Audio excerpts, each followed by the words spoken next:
ಮಾಡೋದೆಲ್ಲ ಮಾಡಿ ಈಗ ಡಿ ಬಾಸ್ ರಾಣಿ ಕಣ್ಣೀರನ್ನ ಹಾಕ್ತಿದ್ದಾರೆ. ಮಹಿಳಾ ಬ್ಯಾರಕ್ ನಲ್ಲಿ ದರ್ಶನ್ ಸ್ನೇಹಿತೆ ಪವಿತ್ರ ಗೌಡ ಕಣ್ಣೀರು.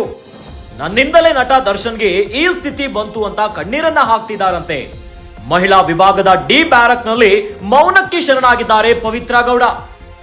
ಒಂದೆಡೆ ಪುರುಷರ ಬ್ಯಾರಕ್ ನಲ್ಲಿ ನಟ ದರ್ಶನ್ ಸೆರೆವಾಸ. ಇತ್ತ ದರ್ಶನ್ ಗೆಳತಿ ಪವಿತ್ರ ಮಹಿಳಾ ಬ್ಯಾರಕ್ ನಲ್ಲಿ ಜೈಲು ಹಕ್ಕಿ ಆಗಿಬಿಟ್ಟಿದ್ದಾರೆ. ಸರಿಯಾಗಿ ಊಟ ನಿದ್ರೆ ಮಾಡದೆ Pavithra Gowda full silent. Hi fi ಜೀವನ ನಡೆಸಿದ್ದ ಪವಿತ್ರ ಸಹ ಬಂದಿಗಳ ಜೊತೆ ಜೈಲು ವಾಸವನ್ನ ಮಾಡ್ತಿದ್ದಾರೆ. ಜೈಲು ಸಿಬ್ಬಂದಿಯ ಜೊತೆಗೂ ತುಟಿ ಬಿಚ್ಚದ ಪವಿತ್ರ ಗೌಡ.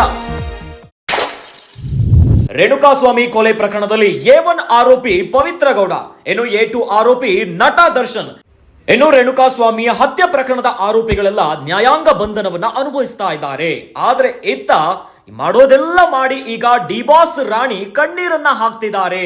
ಮಹಿಳಾ ಬ್ಯಾರಕ್ ನಲ್ಲಿ ದರ್ಶನ್ ಸ್ನೇಹಿತೆ ಪವಿತ್ರ ಗೌಡ ಕಣ್ಣೀರು. ನನ್ನಿಂದಲೇ ನಟ ದರ್ಶನ್ಗೆ ಈ ಸ್ಥಿತಿ ಬಂತು ಅಂತ ಕಣ್ಣೀರನ್ನ ಹಾಕ್ತಿದ್ದಾರಂತೆ. ಮಹಿಳಾ ವಿಭಾಗದ ಡಿ ಬ್ಯಾರಕ್ ನಲ್ಲಿ ಮೌನಕ್ಕೆ ಶರಣಾಗಿ ಬಿಟ್ಟಿದ್ದಾರೆ ಪವಿತ್ರ. ಒಂದೆಡೆ ಪುರುಷರ ಬ್ಯಾರಕ್ ನಲ್ಲಿ ನಟ ದರ್ಶನ್ ಕೂಡ ಸೆರೆವಾಸವನ್ನ ಅನುಭವಿಸ್ತಾ ಇದ್ದಾರೆ. ಕಂಪ್ಲೀಟ್ ಸೈಲೆಂಟ್ ಆಗಿಬಿಟ್ಟಿದ್ದಾರೆ ನಟ ದರ್ಶನ್. ಇತ್ತ ಗೆಳತಿ ಪವಿತ್ರ ಕೂಡ ಮಹಿಳಾ ಬ್ಯಾರಕ್ ನಲ್ಲಿ ಜೈಲು ಹಕ್ಕಿ ಆಗಿಬಿಟ್ಟಿದ್ದಾರೆ.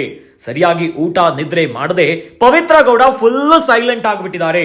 ಹೈಫೈ ಜೀವನವನ್ನೇ ನೋಡ್ತಾ ಇದ್ದಂತಹ ಪವಿತ್ರ ಈಗ ತನ್ನ ಜೊತೆ ಇರುವಂತಹ ಜೈಲು ಬಂದಿಗಳ ಜೊತೆ ಜೈಲು ವಾಸವನ್ನ ನೋಡ್ತಿದ್ದಾರೆ. ರೇಣುಕಾ ಸ್ವಾಮಿಯ ಅತ್ಯಂತ ಭೀಕರ ಕೊಲೆ ಪ್ರಕರಣದಲ್ಲಿ ಬಂಧನವಾಗಿರುವಂತದ್ದು. ಜೈಲು ಸಿಬ್ಬಂದಿಯ ಜೊತೆಗೂ ಕೂಡ ತುಟಿ ಬಿಚ್ಚಲ್ಲ ಪವಿತ್ರ ಗೌಡ. ಸೈಲೆಂಟ್ ಆಗಿ ಯಾರ ಜೊತೆ ಕೂಡ ಮಾತನಾಡದೆ ಪವಿತ್ರ ಗೌಡ ಇರಬಹುದು, ಇನ್ನೊಂದು ದರ್ಶನ್ ಕೂಡ ಇರಬಹುದು, ಸೈಲೆಂಟ್ ಆಗಿಬಿಟ್ಟಿದ್ದಾರೆ. ಇತ್ತ ಪವಿತ್ರ ಗೌಡ ನನ್ನಿಂದಲೇ ದರ್ಶನ್ಗೆ ಈ ಒಂದು ಪರಿಸ್ಥಿತಿ ಎದುರಾಯ್ತು ಅಂತ ಬೇಜಾರಿಂದ ಸೈಲೆಂಟ್ ಆಗಿಬಿಟ್ಟಿದ್ದಾರಂತೆ.